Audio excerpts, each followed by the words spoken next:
नमस्कार दोस्तों। 26 मई का दिन भारतीय लोकतंत्र में एक काले दिवस के रूप में भविष्य में जाना जाएगा, क्योंकि आज ही के दिन प्रधानमंत्री के रूप में नरेंद्र मोदी ने शपथ ली थी।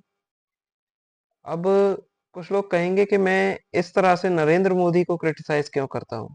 मैं नरेंद्र मोदी को व्यक्तिगत रूप से कतई भी उनको क्रिटिसाइज नहीं करना चाहता, लेकिन वो उस पद पे बैठे हैं और वो उस पद पे बैठे करके जो जिम्मेदारियां उनकी होती हैं वो नहीं निभा रहे, इसलिए उनके पद पर बैठकर जो काम करने चाहिए उन कामों को क्रिटिसाइज किया जा रहा है।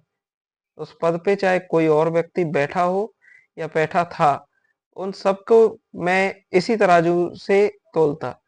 और ऐसा ही सवाल मेरे ही जैसे तमाम लोगों से सरकार और उसके लोग, और जो जिन्हें अब एक शब्द दिया गया है अंधभक्त, वो पूछते रहते हैं कि हम इतना ज्यादा क्रिटिसाइज क्यों करते हैं सरकार को। तो हमारे साथ में बात यह है कि हम सरकार को क्रिटिसाइज नहीं कर रहे। बात यह है कि हम दोगले लोगों को क्रिटिसाइज कर रहे हैं, जो कि पहले जब सत्ता में नहीं थे तब कहते थे कि ये लोग काम खराब कर रहे हैं, जो कि सत्ताधारी जो यूपीए गवर्नमेंट थी उसके बारे में, कि ये लोग बार बार पेट्रोल की रेट बढ़ा दे रहे हैं, एलपीजी की रेट बढ़ा दे रहे हैं। मुझे याद है कि स्मृति ईरानी नाम की एक महिला, जो कि दुर्भाग्य से शिक्षा मंत्री भी रही थी, वो सड़क पर उतर करके ये तक कहा था कि वो प्रधानमंत्री को चूड़ियां भेजेगी। अब आज के दौर में आप देखिए, वो महिला पता नहीं कहाँ गायब है, लगता है ऐसा विलुप्त हो गई है। तो ये चीजें उन दोगले लोगों के लिए है।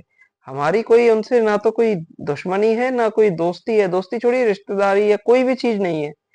हम उन्हें कतई जानते ना सोचते भी नहीं उनके बारे में। अगर वो उस पद पे बैठे नहीं होते तो आप अपने पद पे बैठ के अपनी जिम्मेदारियां ठीक से नहीं निभा रहे हैं, इसीलिए हमारे देश में दिक्कत है।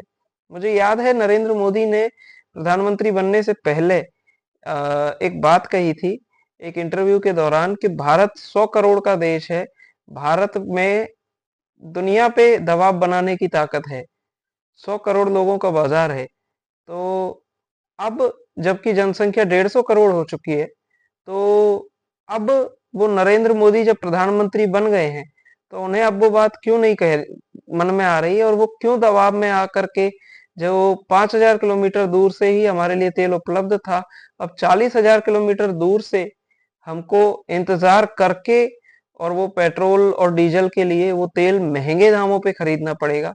तो अब वो दबाव की रणनीति बनाने का जो उनके अंदर की जो कला थी, कहने के लिए था, तो सिर्फ वो क्या कहने के लिए ही था।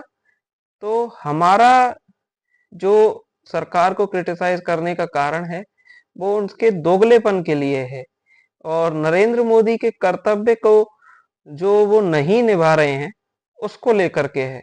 तो हमारा उनसे ना तो कोई दोस्ती है ना कोई बैर है। अगर वो इस पद पे नहीं बैठे होते तो हमें कतई फर्क नहीं होता कि वो क्या कर रहे होते। ऐसा ही एक मशहूर कॉमेडियन है कुणाल कामरा, उन्होंने यही कहा है कि 51 ईयर्स की ओल्ड तक उनको किसी ने हेलो बोला हो, इसका कोई भी उनका रिकॉर्ड नहीं है। तो ये चीज बहुत ज्यादा प्रभावित करती है भारतीय डेमोक्रेसी में। और एक बार फिर मैं 26 मई के दिन को भारतीय लोकतंत्र के लिए एक काले दिन के रूप में घोषित करना चाहूंगा। और आने वाली पीढ़ियों से मैं अभी इसी वक्त माफी मांगना चाहूंगा, क्योंकि हमने 12 सालों तक जब और इस तरह की सरकार को झेला, इस तरह के दोगले लोगों को झेला, जब आने वाली पीढ़ियां हमसे पूछेंगी कि इस तरह के दोगले लोगों को हमने क्यों सत्ता में रहने दिया, तो माफी चाहूंगा मैं भविष्य के होने वाले युवाओं से, उन सभी लोगों से जो हमसे सवाल करेंगे कि इस तरह के दोगले लोग सत्ता में कैसे आ गए, जब हमने हमारे पूर्वजों ने इतने संघर्ष के बाद आजादी हासिल की, तो इस तरह के दोगले लोगों को सत्ता में आने का अवसर क्यों दिया गया। तो मैं एक बार फिर अपनी भविष्य की पीढ़ियों से माफी मांगना चाहूंगा। और इस वीडियो के माध्यम से मैं बस यही कारण बताया कि हमारी दिक्कत किसी से नहीं, हमारी दिक्कत दोगलेपन से है। नमस्कार दोस्तों।